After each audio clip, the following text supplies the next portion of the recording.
Hello BookTube, my name is Elizabeth. Welcome or welcome back to my channel, Bookends and Books. I have a tag for you today. It is a simple Chinese Zodiac tag. It was created by Tim's Too Many Books and he very kindly tagged me. So I'm going to leave a link to his channel in the description box below. If you don't know him, I invite you to go check out his channel. It's super interesting. Check out his intro. His intro is very good. Very intriguing too. So the tag is very simple. It's simply a list of all 12 zodiac signs of the Chinese astrology system, and you just have to associate a book with each animal. It could be books that you want to read, books that you have read. The link can be because the animal is in the title, because it's on the cover, because it's the subject of the book. There just needs to be a link of some sort between the book and the zodiac sign. For my part, I wanted to do as usual and just talk about books that I have read, but I did not manage to do that. And I also wanted just to use animals that were in the title or on the cover.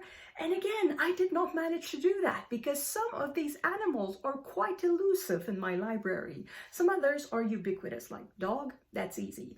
Rats, surprisingly, was easy, but some others were really, really hard. So without further ado, the first animal is the rat. And for that, I have this wonderful little book. It's Firmin by Sam Savage. So I have a French translation, but the original was in English. And look at this cute little rat. So Firmin is the rat, and he lives in a used bookstore. And he learns how to read, and he learns how to recognize whether a book is good, in the sense whether a book is interesting, by sort of eating the corners of the pages of the book. So he can taste whether the book is good by checking whether the book is good. He can check whether the content of the book is good by tasting the pages of the book. Anyway, it's super cute. There are a few illustrations in it with our little vermin. See that? Yeah, just looking at the librarian and yeah, having fun. Anyway, it's a cute little book. I really recommend it. It's super fun. Second animal, the ox. For that, the animal here is on the cover. As you can see, I'm using my ring light. So, gosh, it's hard to avoid the glare. So on this side, better. So as you can see, there are a couple of cows. I don't know if they're a male or female, but I guess it's going to do. This is Pastoral Song by James Reebanks.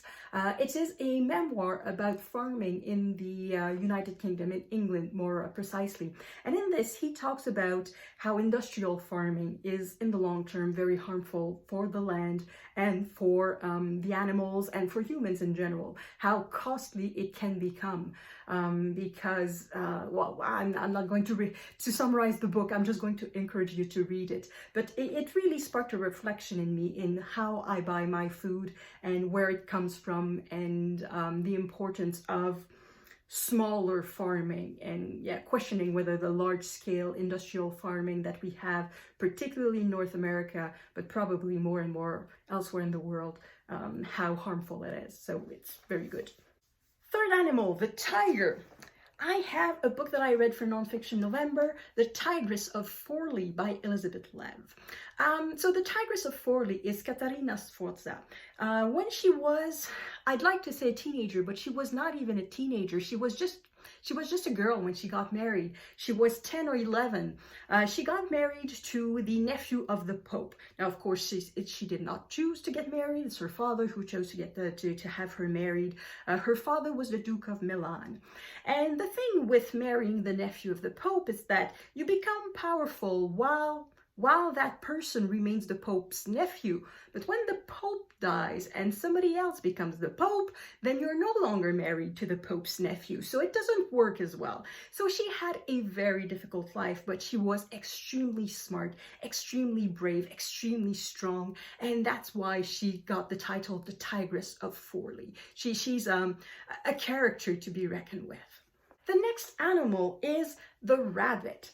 I had a hard time finding books with rabbits. There are tons of books of children's books in English with rabbits in the title as main characters, but I haven't read them.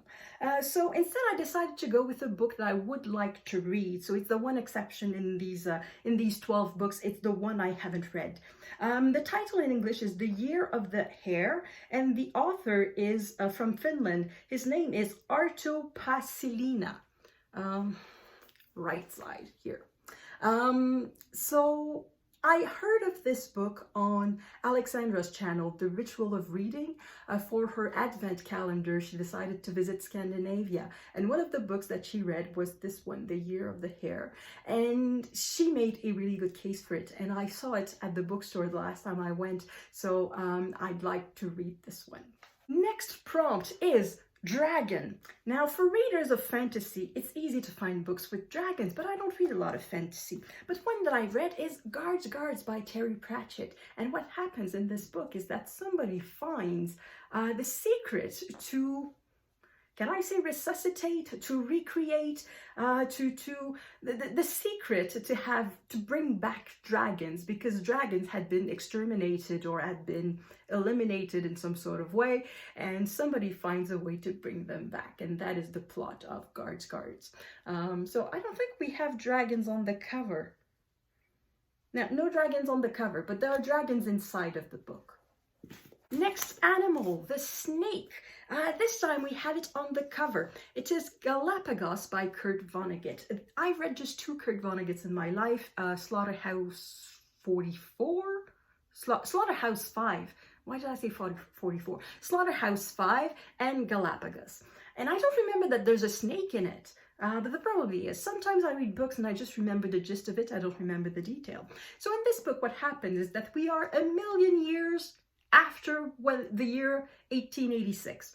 And what happened in 1886 was that there was a huge catastrophe that exterminated all mankind, except for a few survivors who were on a cruise to the Galapagos Island.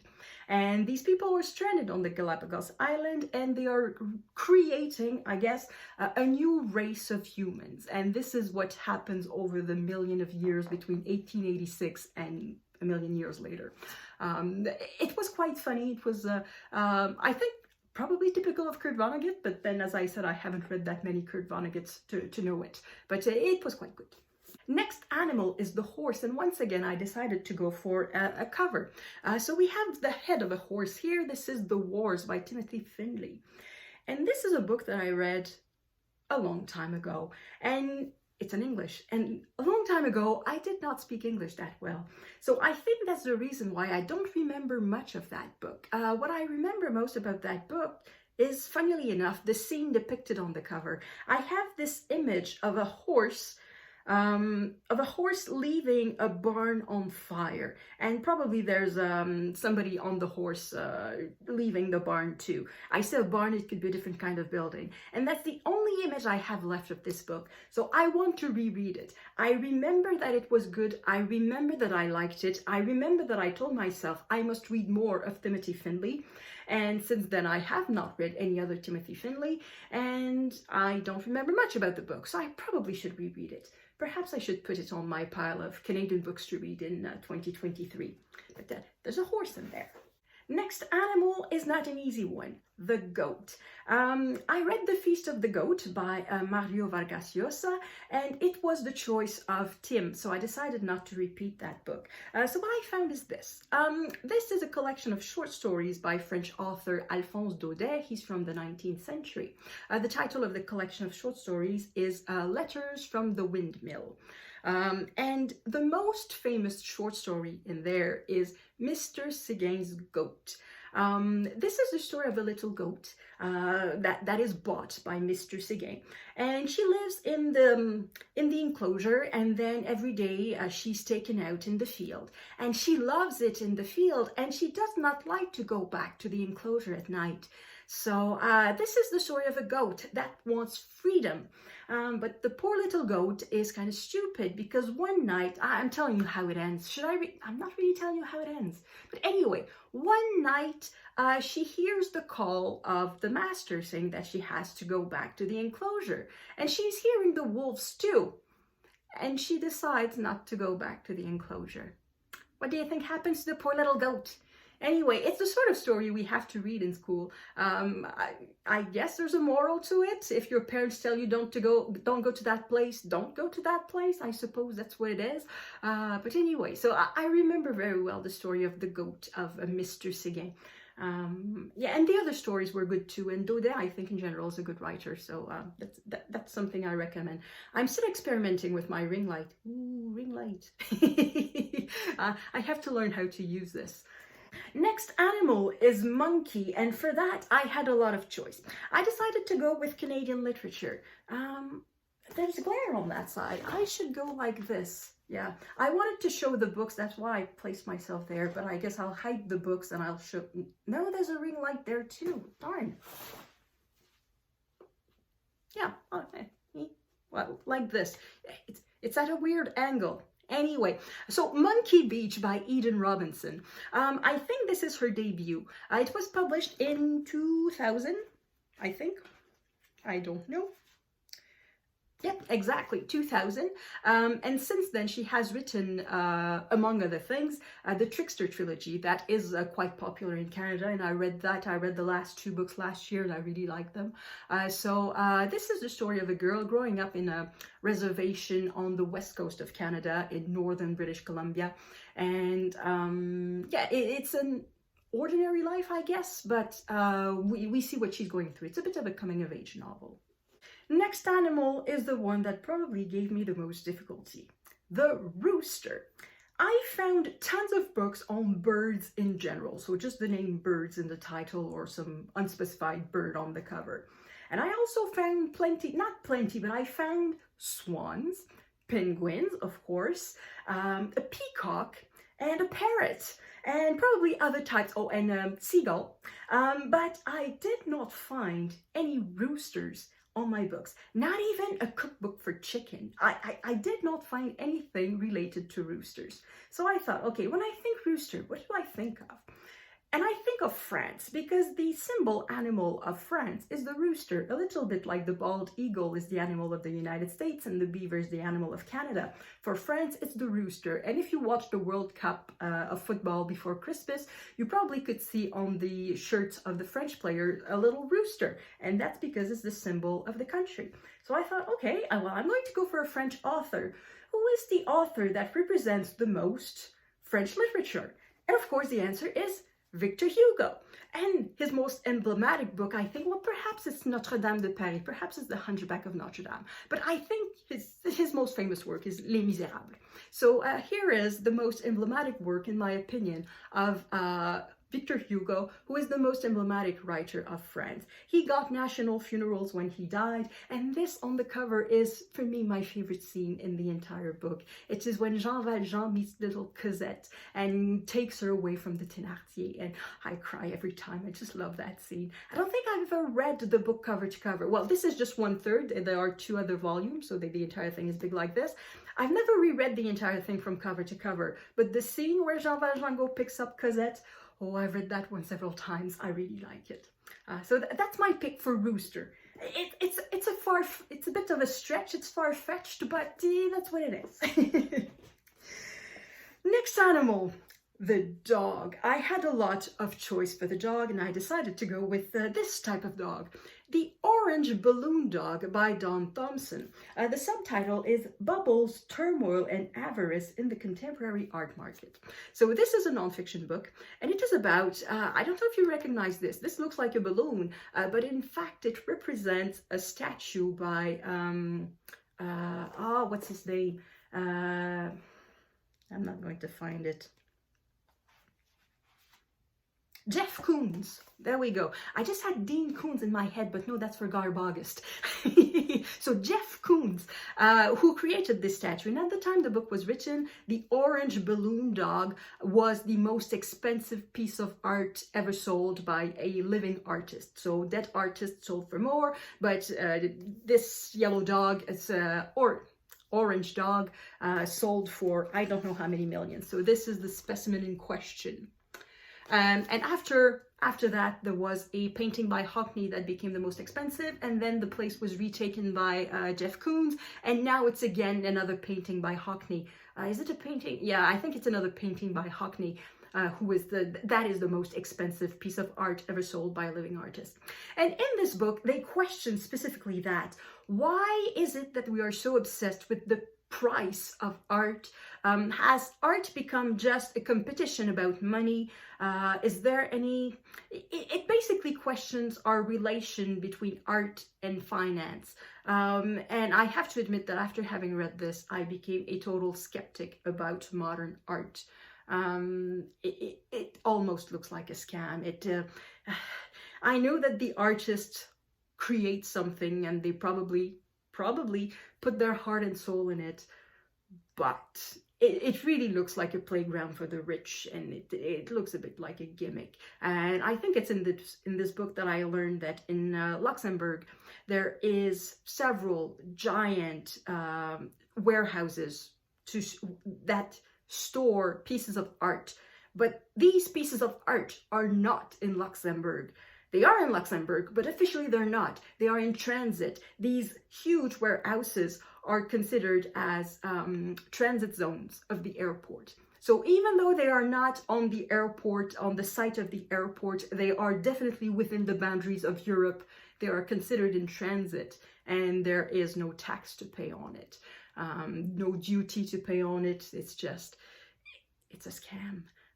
It's tax evasion, it's tax, anyway. It's very interesting. I'd like to reread. There's a lot of books in here that I'd like to reread. So I could reread this, and yeah, if you don't like art, read this. It's going to confirm your suspicions. And if you like art, read this. Perhaps it's going to make you doubt a few things.